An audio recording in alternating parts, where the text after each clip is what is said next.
Adrien Bocquet, Lève-toi et marche, aux éditions Max Milo. On a écouté ce récit de courage et de guerre, mais justement, vous étiez, vous, en tant que soignant, en tant que, effectivement, apportant des médicaments, du matériel médical en Ukraine, justement, il y a quelques jours. Vous avez passé 15 jours et qu'est-ce que vous avez vu alors? Parce que il y a des choses, on en a parlé hors antenne, et j'ai vu, il y a eu des choses quand même auxquelles vous avez assisté, vous le dites, et c'est important de mesurer effectivement, et vous prenez la responsabilité de tout ce que vous dites, et vous avez eu des choses assez terribles, je crois. Tout à fait. Alors je vais assumer totalement ce que je vous dis. Moi, sur place, j'ai été témoin de crimes de guerre. J'ai vu beaucoup de crimes de guerre. Les seuls crimes de guerre que j'ai vus pendant les jours où j'étais sur place ont été perpétrés par des militaires ukrainiens. Et non pas par des militaires russes. Ce qui ne veut pas dire Ce qui ne veut pas dire exactement, j'allais y venir, qu'il n'y a pas de crimes de guerre russes, mais il y en a aussi au niveau ukrainien. Vous avez assisté. Et on n'en parle pas. Ouais. C'est ça, moi. Quand je suis rentré en France, j'ai été extrêmement choqué, même des personnes qui sont invitées sur les plateaux télé à droite à gauche. 80% de ces personnes-là ne sont pas allées au moment où il y a la guerre et se permettent de parler, etc. Ça m'insupporte. Parce que entre ce que je vois et ce que j'entends sur les plateaux télé et ce que j'ai vu sur place, il y a une autoroute. Pour moi, c'est abominable. Je vais par exemple parler des militaires Azov. Les militaires Azov, à la base... Mais vous avez vu où ils sont partout? Ils sont partout. Ah, pas seulement à Azovstal, ou etc. Même à Lviv. Ils sont même à Lviv, à l'ouest. Oui. Ils ont leur scratch, avec vous savez, le beau scratch néo-nazi. Ça se tient aussi à le dire. Pour moi, ce qui me choque énormément, c'est que l'Europe donne quand même de l'armement à des militaires, pour moi, néo-nazis, avec un sigle néo-nazi. On n'en parle pas, il suffit de regarder, c'est un ancien sigle SS qui est brandi partout en Ukraine. Et ça pose, on le voit partout. Partout, et ça ne pose aucun problème. Moi, j'ai travaillé avec ces gens-là, je leur ai donné des médicaments, etc. Vous savez quelles étaient leurs conversations devant moi? Parce que je comprends un petit peu l'ukrainien et le russe, et beaucoup parlent anglais. Ils rigolaient de se dire que s'ils croisaient des juifs ou des noirs, qu'ils les dépeceraient. Ah, carrément. Voilà ce qu'ils disaient devant vous. Voilà ce qu'ils disaient devant moi, et c'était leur conversation qui les faisait vachement rigoler. Voilà ce qu'ils disaient sur les juifs et sur les noirs. Ça, c'est la première chose. Oui. Ça, moi, je ne pouvais pas cautionner, mais sur place, je ne pouvais pas faire grand-chose. Et qu'est-ce que vous avez vu? Vous dites que vous avez assisté. Oui. J'ai vu donc des militaires russes qui ont été capturés et qui ont été donc du coup déjà bien malmenés et qui ont été, on va dire, attachés. Et en fait, on était dans une sorte de hangar, et ces militaires russes qui ont été capturés arrivaient dans des petites fourgonnettes par 3 ou par 4. À chaque fois qu'ils faisaient descendre ces militaires, les militaires Azov ukrainiens leur demandaient qui est l'officier, qui est l'officier. Je vais vous expliquer pourquoi. Ou ils répondaient pas, ou ils répondaient. Chaque militaire qui descendait de cette fourgonnette se prenait une balle de Kalachnikov dans le genou. Alors qu'ils étaient sans défense, et qu'ils étaient attachés. D'accord ? Ce que je suis en train de vous dire là, j'ai des vidéos qui l'attestent. Sinon, je me permettrais pas de sortir des trucs pareils. J'ai des vidéos où on montre des militaires russes en train de se prendre des balles dans le genou. On ne sait pas trop pourquoi, parce qu'ils répondent pas à des questions. Et les gens qui avaient le malheur donc de dire c'est moi l'officier, se prenaient une balle dans la tête. Voilà comment ça se passe à Boutcha.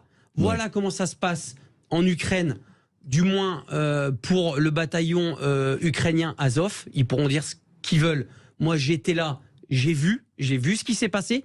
Tout ça, on n'en parle pas. C'est vraiment... Et je vais vous raconter encore quelque chose de beaucoup plus grave.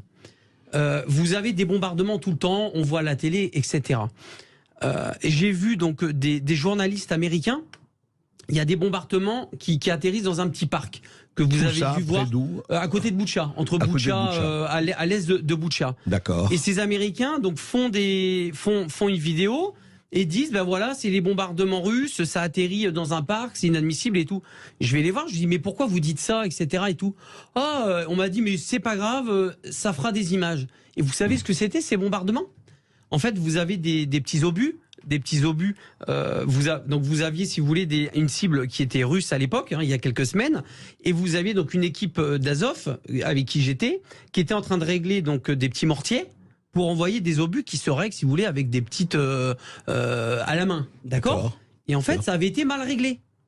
Et ça arrive une fois sur deux, une fois sur trois. Donc ces obus, au lieu d'atterrir à 100 mètres plus loin où il y avait justement les militaires ou du matériel russe, atterrit dans le petit parc.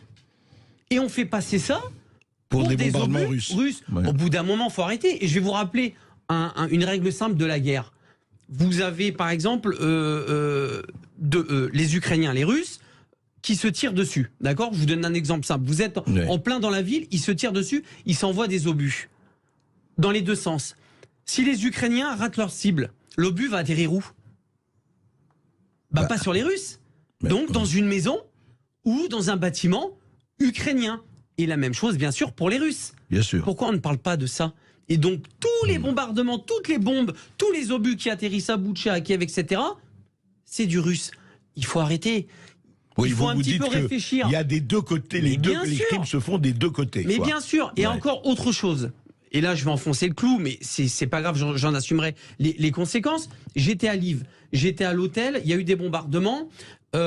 J'étais à 500 mètres d'un missile qui a atterri, où je dormais, tout a pété, les glaces, etc. Je vais tout de suite sur place, et en fait, on s'aperçoit que les 5 missiles, il y a 4 missiles qui ont tapé des dépôts d'armement. Des dépôts d'armement qui venaient d'Europe, qui avaient été stockés à Lviv en attente que ça soit amené à Kiev et dans des unités. Vous savez où est-ce qu'il les stocke, l'armement qui arrive d'Europe? Eh ben, il les stocke dans des locaux et dans des maisons civiles, sans que les gens le sachent. Donc ils arrivent la nuit, je vous donne un exemple, ils arrivent la nuit, ils ouvrent un local, parce que les gens ils sont là, ils vont s'en apercevoir. Pas forcément, parce que y a beaucoup de camionnettes civiles, comme des HL, vous voyez ce que je veux dire, vous voyez pas? Ils mettent des caisses d'armement dedans, et ils mettaient arrivent dans un local civil, exactement, habité civil, ou sinon collé à des habitations. Qu'est-ce qui s'est passé pour Lviv? Des drones ou je sais pas quoi à repérer, ils ont bombardé. Résultat des courses, 8 civils morts, 2 enfants à l'hôpital, il me semble qu'il y a eu un enfant qui est mort. Ah, les Russes, ils ont tué. Non mais attendez, vous pouvez m'expliquer pourquoi l'armement, en plus l'armement qui vient d'Europe, est stocké à côté de civils? Vous savez comment j'appelle ça? J'appelle ça se servir de la population comme bouclier humain. D'accord? Je vois pas comment... Hélas, ça se passe dans certains pays, c'est terrifiant, vous avez raison. Dites-moi, Botcha. On a vu toutes les photos de Botcha. Alors là, il y a eu très grande polémique. N'étant pas là, je me garderai d'avoir un avis quelconque. Alors, vous savez, il y a eu les cadavres, même Ursula von der Leyen, tout le monde est venu voir le massacre des Russes. C'est du spectacle pour vous? C'était un spectacle. C'est-à-dire que... Non mais est-ce que c'est vrai ou c'est pas vrai? C'est vrai, mais des cadavres ont été laissés volontairement. Même certains cadavres ont été déplacés pour que des images soient faites. Je vous dis pas que les cadavres c'était des faux cadavres, c'était des vrais cadavres. Ça, il y a pas de souci. Mais effectivement, les crimes sont des deux côtés, il faut le répéter. Exactement. Mais vous dites, on ne parle pas de ce qui se passe. Exactement. Je ne dis pas que la Russie ne fait pas de crimes de guerre. Attention, je ne dis pas que la Russie, c'est pas leur faute. Bref, c'est pas du tout ça que je dis. Ce que je suis en train de vous dire aujourd'hui, c'est qu'au bout d'un moment, je pense qu'il faut parler un petit peu aussi de l'Ukraine, des crimes de guerre de l'Ukraine, parce qu'il y en a. Donc toutes les personnes qui sont sur les plateaux télé et qui disent l'inverse, je les invite à venir et à aller à Boutcha et d'aller sur place et d'aller voir ce qui s'y passe au lieu de parler là pour dans le vent, c'est insupportable. Et autre chose, je pense que les militaires Azov, il y a quand même des sacrées questions à se poser parce que je vous rappelle l'armement qu'on donne, c'est principalement à ces unités-là. Mais Azov n'est qu'une toute petite partie. Non. Alors, à la base, ils sont 5 000. On nous dit qu'Azov, c'est pas je vais vous expliquer. À la base, ils sont 5 000. Sauf qu'à côté de ça, vous avez des volontaires engagés, plus des volontaires de tout coin qui viennent. Donc, vous multipliez par 3 ou par 4. Donc, ils sont à peu près minimum 20 000. 20 000 pour l'Ukraine, c'est un bataillon qui est énorme, hein. Donc, et ils sont répartis un petit peu à droite à gauche, avec leur super logo néo-nazi dans toute l'Ukraine, ça dérange personne, et ils récupèrent des armes de l'Europe avec un sigle néo-nazi SS, et après vont commettre des crimes de guerre. Je vous le dis, moi j'ai été militaire. Quand je vois un jeune de 19 ans russe ou d'un autre pays qui se fait prendre 2 balles dans le genou alors qu'il s'est rendu, qu'il a les mains attachées et qui répond pas, on le laisse se vider de son sang, ça s'appelle un crime de guerre, ça. D'accord ? J'ai des dizaines et des dizaines de vidéos qui prouvent ce que je suis en train de vous montrer de ces crimes de guerre. Sinon, je me permettrais pas de venir sur votre plateau et de sortir des trucs pareils. Voilà. Adrien Bocquet, vous avez vu, juste une question avant de donner la parole aux auditeurs, vous avez vu des étrangers, enfin des non-ukrainiens venir, des volontaires, je parle militaires, hein, des mercenaires. Il y a beaucoup de mercenaires français, américains, qui sont sur le sol ukrainien.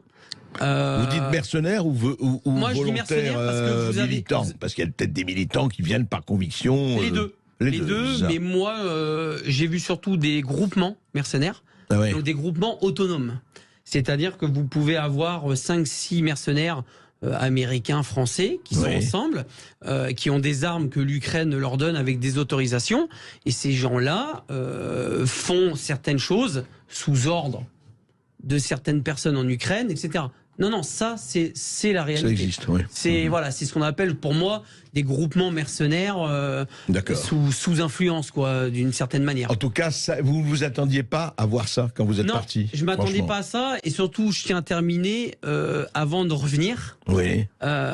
J'ai été retenu, donc c'est-à-dire retenu, enlevé, pendant une dizaine d'heures, par des militaires Azov. Ils ont tout fouillé, mon téléphone et tout. Pourquoi? Pour voir si j'avais des choses. Je pense qu'ils me suspectaient. Justement, ils savaient que j'avais vu certaines choses, etc. Et à force de faire un réseau, je pense que certains avaient peut-être... Ils voulaient voir si ce que je disais était bien vrai. Il n'y a pas eu de souci parce que l'humanitaire, tout ce que je faisais était réel. Donc ils ont fait les vérifications et après ils m'ont relâché, ça s'est bien passé. Mais j'ai quand même dû être exfiltré en Slovaquie par mesure d'urgence. Le ministère des Affaires étrangères a été mis au courant de ce qui s'est passé. D'accord. Donc j'ai été exfiltré en Slovaquie, puis ramené en Pologne, et après j'ai pris un avion à Cracovie pour revenir en France. Et au jour d'aujourd'hui, je ne peux plus mettre les pieds en Ukraine, et encore moins avec ce que je viens de vous dire aujourd'hui, ce qui est logique. Mais voilà, c'est la réalité. Et moi, j'aimerais que ce soit plus des gens comme moi ou d'autres qui sont allés sur le terrain et qui ont vu les choses. Plutôt que d'autres. Voilà, et je tiens bien à préciser. En tout cas, vous assumez, de toute façon, c'est très clair et cohérent, vous assumez tout ce que vous dites. Et je peux prouver tout ce que je viens de vous dire. C'est surtout ça le plus important. Vous avez les vidéos pour le dire. Exactement. On va en parler, notamment de cela, notamment de votre livre, de Lève-toi et marche, avec nos auditeurs.